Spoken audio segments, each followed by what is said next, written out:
2021년을 대표하는 키워드를 꼽으라면 아마도 요즘 가장 핫한 이슈로 떠오른 대체 불가 토큰이 아닐까 싶습니다. 사람들은 트위터 공동 창업자 잭 도시가 2006년에 작성한 역사상 첫 트윗이 대체 불가 토큰 형태로 경매에 붙여져 약 290만 달러에 낙찰되었다라는 신문 기사를 보면서 왜 디지털 이미지 파일을 억대의 돈을 주고 사는 거지라는 의문을 품었습니다. 그런데 비플이라는 예명으로 활동하는 디지털 아티스트 마이크 윈켈만의 NFT 콜라주 작품 Every Day is the First 5,000 Days가 크리스티 경매소에서 무려 6,930만 달러, 한화로 900억에 낙찰되었다는 소식을 접하고 난 뒤부터 의문보다는 NFT에 관한 지대한 관심을 가지게 되었습니다. 그와 함께 NFT 시장도 폭발적으로 성장했습니다. 시장이 커지자 투자자들의 관심도 집중되는 분위기입니다. NFT는 작년만 해도 가상화폐의 일종으로 여겨졌지만 이제 전통 금융기업들도 뛰어들어 투자에 나서고 있습니다. NFT가 거래되는 세계 최대 마켓 오픈시는 최근 1,000억 원대의 투자를 유치했습니다. 아직 NFT를 정확하게 모르는 사람도 상당수인데 시장은 이미 폭발적으로 성장하고 있어서 당황스러울 정도입니다.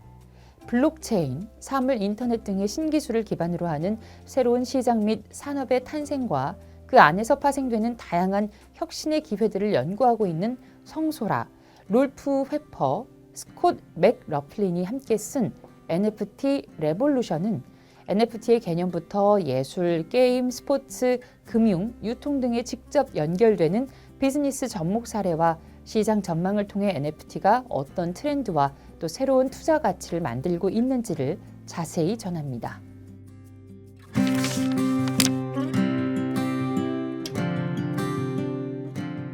NFT는 Non-Fungible Token이라는 약자로 대체 불가 토큰 또는 대체 불능 토큰으로 번역됩니다.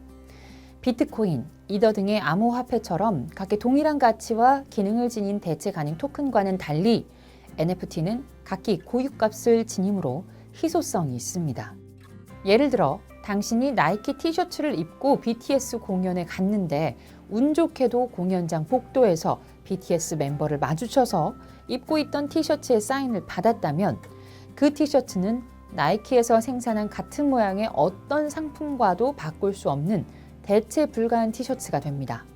바로 이런 이치로 특정 자산에 대해 암호화된 소유권과 거래 내역을 블록체인에 저장하고 기록한 것이 NFT입니다. 블록체인 기술의 특성상 NFT가 한 번 생성되면 삭제하거나 위조할 수 없기에 해당 자산에 대한 일종의 원본 인증서이자 소유권 증명서로 활용됩니다. 특히 무한 복제가 가능한 디지털 영역의 많은 자산, 특히 디지털 아트의 희소성의 가치를 부여한다는 것은 엄청난 혁신입니다. 창작자가 NFT 마켓플레이스를 통해서 자신의 NFT를 대비시키고 거래를 성사시켰다면 해당 NFT의 소유권을 갖게 된 구매자는 2차 시장에서 소유권을 되팔 수 있습니다. NFT 원작자는 해당 토큰이 되팔릴 때마다 거래액에 대해 자신이 지정한 만큼의 로열티를 받게 됩니다. 여기서 짚고 넘어가야 할 사항은 NFT가 해당 자산을 나타내는 디지털 콘텐츠만이 아니라 그 콘텐츠에 대한 소유권까지 포함한다는 개념이라는 점입니다. 이런 이원적 개념 정의를 강조하는 이유는 아직 필드 차원에서 NFT에 대한 개념적 정의가 완벽하게 이루어지지 않았기 때문입니다.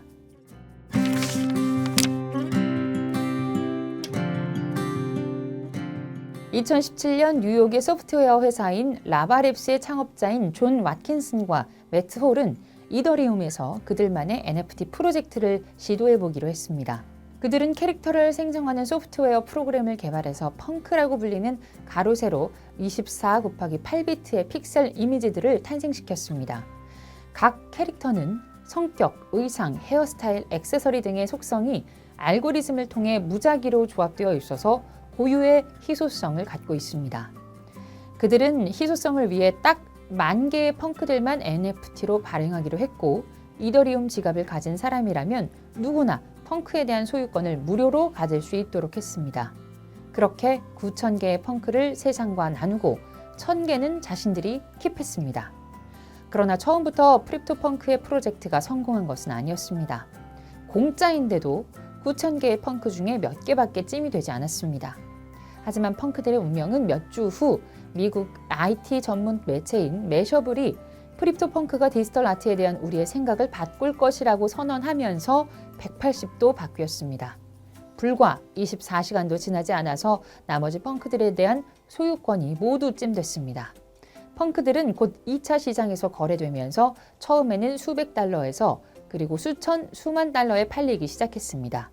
2021년 8월 초의 경우 일주일간 크립토펑크의 거래액이 2억 달러를 넘겼다고 합니다.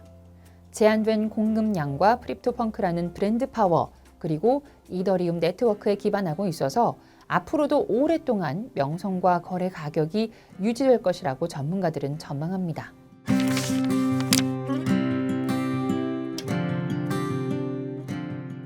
(2021년은) NFT의 해라고 해도 과언이 아닐 만큼 전례 없는 관심과 투자 열풍이 전 세계를 강타했습니다.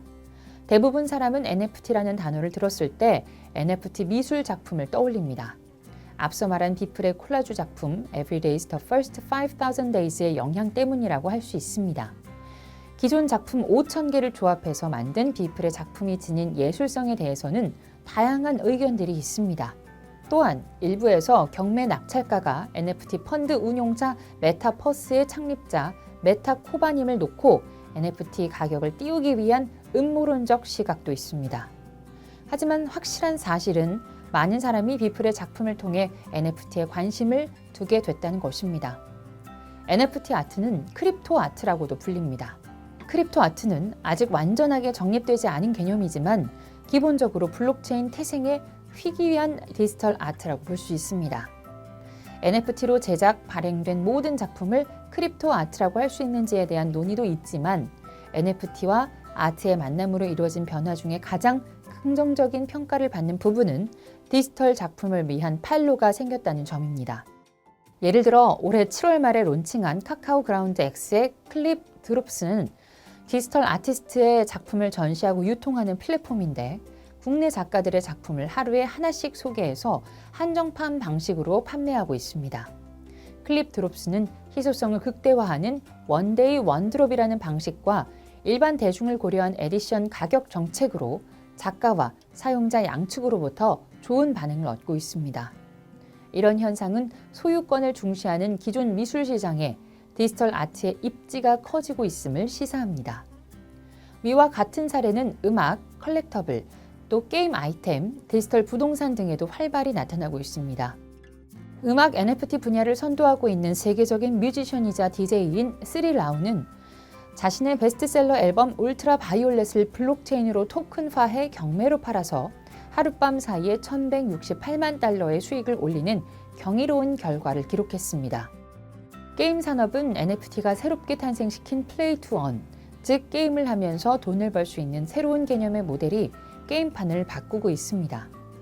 NFT 디지털 부동산 앱으로 가장 유명한 디센트럴랜드는 사용자에게 아바타를 제공해서 디센트럴랜드의 가상 3D 세계를 마음껏 돌아다니게 하고 토큰을 이용해서 NFT 디지털 땅을 구매하는 건 물론 소유한 땅에 건물을 올리고 다른 사용자에게 거래할 수 있도록 했습니다. 2021년 6월 기준에 의하면 디센트럴랜드를 통한 디지털 땅 매매 규모가 총 6,300만 달러를 넘었다고 합니다. 수많은 크립토 아티스트가 디센트럴랜드의 갤러리에서 뮤직 페스티벌이나 작품 발표회 등을 열어서 자신들의 작품을 홍보, 판매하면서 NFT 디지털 부동산의 역할이 점점 커지고 있습니다. 이러한 현상은 메타버스와 NFT의 공생 관계가 새로운 시장의 화두로 떠오르고 있다는 것을 보여줍니다.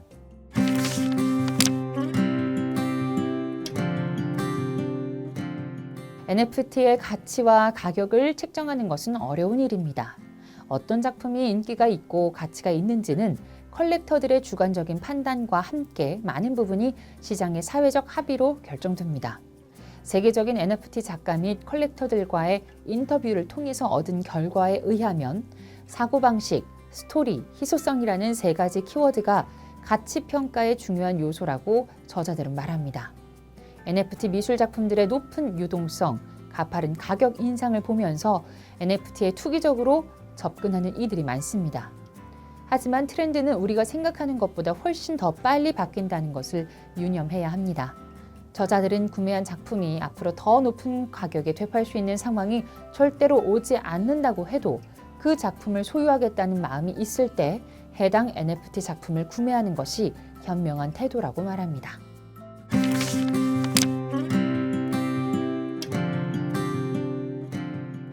NFT 시장이 대중에게 친숙한 거래 형태로 다각화돼 활성화되고 있다는 사실은 매우 고무적입니다. 심지어 가상자산에 익숙하지 않은 일반인들도 신용카드를 이용해서 토큰화된 상품을 손쉽게 사고 파는 시대가 됐습니다. 그렇지만 NFT 시장을 둘러싼 투기와 거품에 대한 우려의 목소리도 있습니다. 이러한 현상은 NFT가 실험적인 틈새 시장에서 우리 삶의 루틴으로 들어오고 있다는 신호라고 할 수 있습니다. 이 책은 NFT의 역사와 기본 개념부터 비즈니스 활용까지 NFT의 핵심을 최초로 다루고 있어서 미래 시대의 라이프와 투자 트렌드에 대한 이해를 넓혀줍니다.